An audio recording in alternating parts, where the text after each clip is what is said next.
Hi, everyone. My name is Jack Jacobson, and today I want to talk about something every USC student has dealt with at some point: parking stress.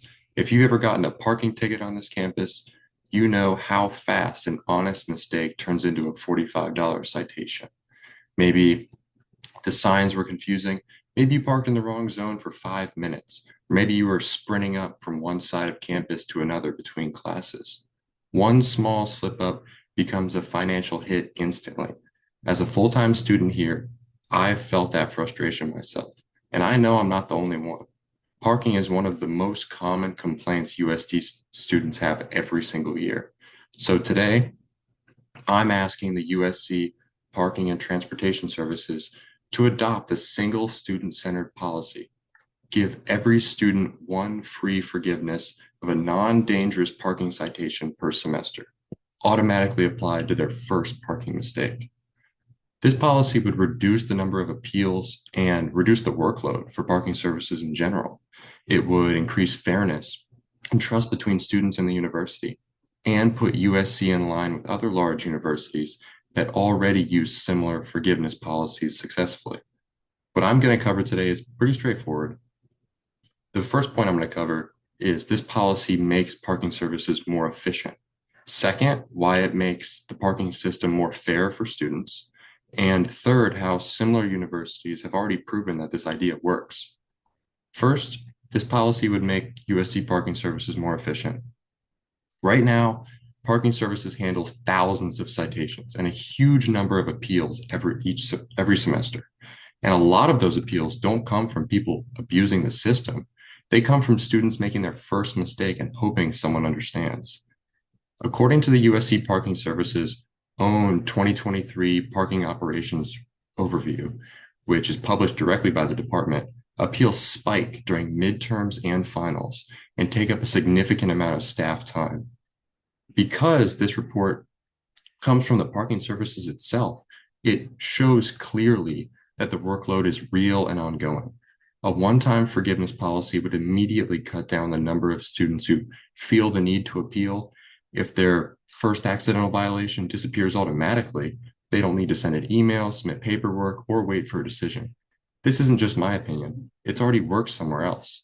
The University of Tennessee has created a similar forgiveness program, and in a 2022 policy brief released by their own parking services, they reported that appeals dropped by more than 20% after the policy went into effect. Less time spent processing appeals means the parking services can focus on real violations, event coordination, and lot management, and long-term planning instead of small accidental mistakes. And that's the key. The policy doesn't weaken enforcement, it strengthens it. By removing all the noise created by minor accidental violations, parking can spend more time on violations that actually matter. Second, this policy would make USC parking systems more fair and supported for students. Anyone who's been here long enough knows that most first-time tickets aren't intentional. They happen because a sign was unclear, or a zone changed from last semester, or because someone misread a time by a couple minutes. But the impact can feel huge financially. The Hope Center for College Community and Justice posted a national study in 2023 showing that unexpected expenses under $100 significantly increase student stress and can even hurt academic focus. A $45 parking ticket might not seem like a lot to some people, but for a college student balancing rent, groceries, books, and all the other fees, it really does matter.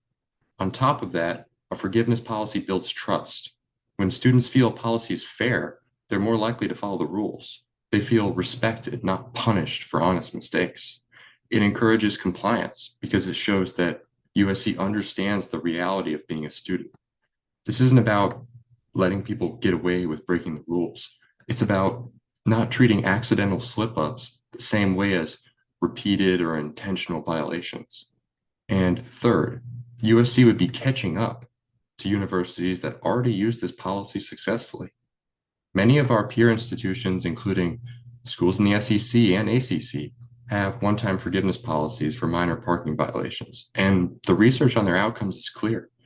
The International Parking and Mobility Institute is the main national resource organization for campus parking. And they published a report in 2021 showing that minor citation forgiveness programs show minimal revenue loss, but significant efficiency gains for campuses that adopt them. This means that universities don't lose real meaningful money. These programs only cover small violations and only once per student.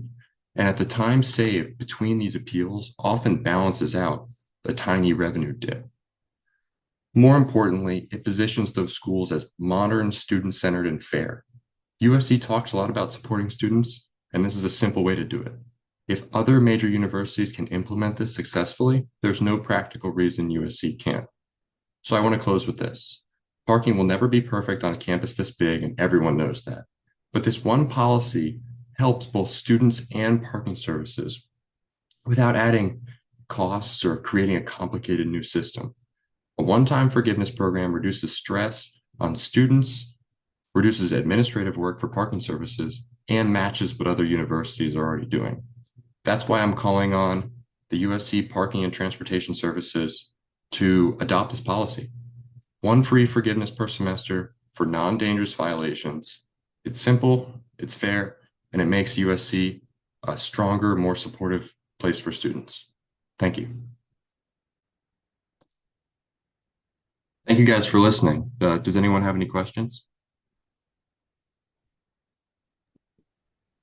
I mean, you touched on the money a little bit, but US, they just doubled the cost of the parking from 75 an hour to 150 an hour. So how are you going to try and take away from the profit motive? How USC is obviously very centered on getting money out of the citations more so than helping students. Yeah, that's definitely a good point. It's our parking system is definitely malicious in intent. It's a little weird, especially like my freshman year, I parked accidentally backwards in my lot instead of forwards, and I had no idea that was a ticket. And they ticketed me 4 times in the day. So like I was in class, I had no idea. I came back and I had like four loaded up. So with this, I was just trying to like target one specific problem, which was the initial citation. Because when I got my first citation, I was like super careful after that. But there's definitely a lot to say about the system itself, like the motive behind it and why they're charging this much. Like when we pay crazy tuition already, why do they need to be hunting for these extra dimes and nickels on our parking? But that's definitely a good point. But I was just trying to specifically target like that first citation. But thank you for the question. Does anyone else have anything else they want to ask? So you just want like the first citation they get to be taken off, or like if they get one like before and then there's like another one that they like disagree with, they can't like dispute that one if they Well, didn't I dispute it you earlier. can I think you can always dispute. Like if you get another one, like I had like I broke my leg at the beginning of the semester. So I had like a handicap pass and I had my handicap pass in, but you have to go to the office and not just the handicap, you have to get a star on the handicap.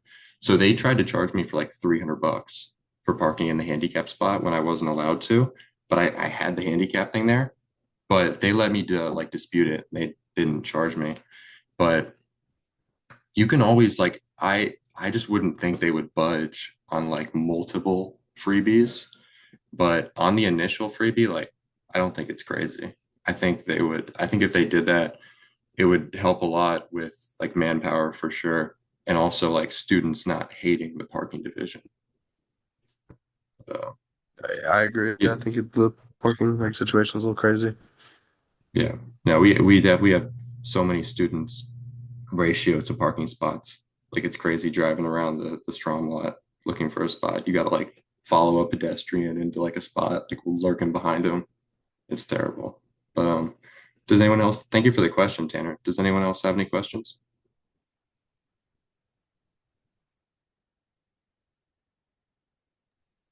When would you want to start this new policy? That's a good question. So I think it would be good to start maybe next year it's or either next year or just like when we come back from Christmas break, because I don't think it's that hard to implement. It seems like kind of just like in the computer system, if because it's on your school account, like it's linked through your like I had a friend who had a bunch of parking tickets and they didn't let him register for classes until he paid them. So like it's through your school account. So I think it would be easy, you know. Each student you have like just one little barrier and you get a parking ticket and not like a crazy one, like what I was saying before about dangerous. Like if you're parking in front of the fire hydrant or in a handicapped spot when you shouldn't, like maybe that shouldn't be like a freebie. But if you're parked backwards in a spot or you're in the wrong lot at the wrong time, I think it's super easy to implement. So honest, now that I think about it, next semester seems like it'd be a good time. Just at the beginning of next semester. Because it seems like they would just go in the computer system and implement that real quick. Seems easy. But that was a good question. Thank you. Does anyone else have anything they wanted to ask about? Or we're all right. Awesome. Well, thank you for listening to my presentation, and that was a great discussion. Thank you, guys.